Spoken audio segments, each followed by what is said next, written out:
Yohanes pasal 3. Ada seorang Farisi yang bernama Nikodemus, seorang pemimpin agama Yahudi. Ia datang pada waktu malam kepada Yesus dan berkata, "Rabi, kami tahu bahwa engkau datang sebagai guru yang diutus Allah. Sebab tidak ada seorang pun yang dapat mengadakan tanda-tanda yang engkau adakan itu jika Allah tidak menyertainya." Yesus menjawab katanya, "Aku berkata kepadamu, sesungguhnya jika seorang tidak dilahirkan kembali, ia tidak dapat melihat kerajaan Allah." Kata Nikodemus kepadanya, "Bagaimanakah mungkin seorang dilahirkan kalau ia sudah tua? Dapatkah ia masuk kembali ke dalam rahim ibunya dan dilahirkan lagi?" Jawab Yesus, "Aku berkata kepadamu, sesungguhnya jika seorang tidak dilahirkan dari air dan roh, ia tidak dapat masuk ke dalam kerajaan Allah. Apa yang dilahirkan dari daging adalah daging, dan apa yang dilahirkan dari roh adalah roh. Janganlah engkau heran karena aku berkata kepadamu, kamu harus dilahirkan kembali. Angin bertiup kemana ia mau, dan engkau mendengar bunyinya. Tetapi engkau tidak tahu dari mana ia datang, atau kemana ia pergi. Demikianlah halnya dengan tiap-tiap orang yang lahir dari roh." Nikodemus menjawab katanya, "Bagaimanakah mungkin hal itu terjadi?" Jawab Yesus, "Engkau adalah pengajar Israel dan engkau tidak mengerti akan hal-hal itu. Aku berkata kepadamu, sesungguhnya kami berkata-kata tentang apa yang kami ketahui, dan kami bersaksi tentang apa yang kami lihat. Tetapi kamu tidak menerima kesaksian kami. Kamu tidak percaya waktu aku berkata-kata dengan kamu tentang hal-hal duniawi. Bagaimana kamu akan percaya kalau aku berkata-kata dengan kamu tentang hal-hal surgawi? Tidak ada seorang pun yang telah naik ke surga selain daripada Dia yang telah turun dari surga, yaitu Anak Manusia. Dan sama seperti Musa meninggikan ular di padang gurun, demikian juga Anak Manusia harus ditinggikan, supaya setiap orang yang percaya kepadanya beroleh hidup yang kekal. Karena begitu besar kasih Allah akan dunia ini, sehingga Ia telah mengaruniakan Anaknya yang tunggal, supaya setiap orang yang percaya kepadanya tidak binasa, melainkan beroleh hidup yang kekal. Sebab Allah mengutus Anaknya ke dalam dunia bukan untuk menghakimi dunia, melainkan untuk menyelamatkannya oleh Dia. Barang siapa percaya kepada Dia, ia tidak akan dihukum. Barang siapa tidak percaya, ia telah berada di bawah hukuman. Sebab ia tidak percaya dalam nama Anak Tunggal Allah. Dan inilah hukuman itu.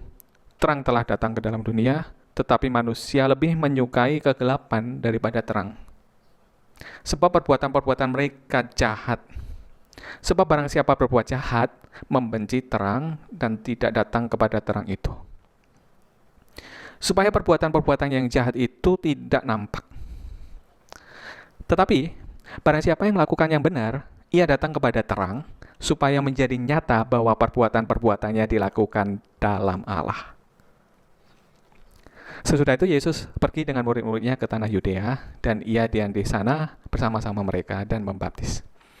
Akan tetapi Yohanes pun membaptis juga di Ainon, dekat Salim, sebab di situ banyak air, dan orang-orang datang ke situ untuk dibaptis. Sebab pada waktu itu Yohanes belum dimasukkan ke dalam penjara. Maka timbullah perselisihan di antara murid-murid Yohanes dengan seorang Yahudi tentang penyucian.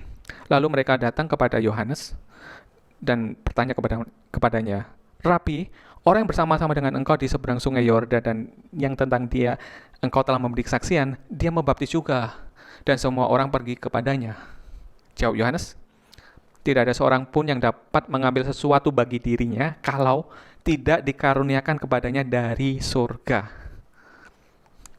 Kamu sendiri telah memberi kesaksian bahwa aku telah berkata, aku bukan Mesias, tetapi aku diutus untuk mendahuluinya. Yang mempelai perempuan adalah mempelai laki-laki, tetapi sahabat mempelai laki-laki yang berdiri dengan dia dan yang mendengarkannya sangat bersuka cita mendengar suara mempelai laki-laki itu. Itulah sukacitaku, dan sekarang sukacitaku itu penuh. Ia harus makin besar, tetapi aku harus makin kecil. Siapa yang datang dari atas adalah di atas semuanya. Siapa yang berasal dari bumi, termasuk orang bumi, berkata-kata dalam bahasa bumi. Siapa yang datang dari surga adalah di atas semuanya. Ia memberi kesaksian tentang apa yang dilihatnya dan yang didengarnya, tetapi tak seorang pun yang menerima kesaksiannya itu. Siapa yang menerima kesaksiannya itu, ia mengaku bahwa Allah adalah benar. Sebab barang siapa yang diutus Allah, dialah yang menyampaikan firman Allah. Karena Allah mengaruniakan rohnya dengan tidak terbatas. Bapa mengasihi anak yang telah menyerahkan segala sesuatunya kepadanya.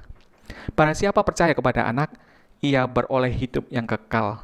Tetapi barang siapa tidak taat kepada anak, ia tidak akan melihat hidup, melainkan murka Allah tetap ada di atasnya.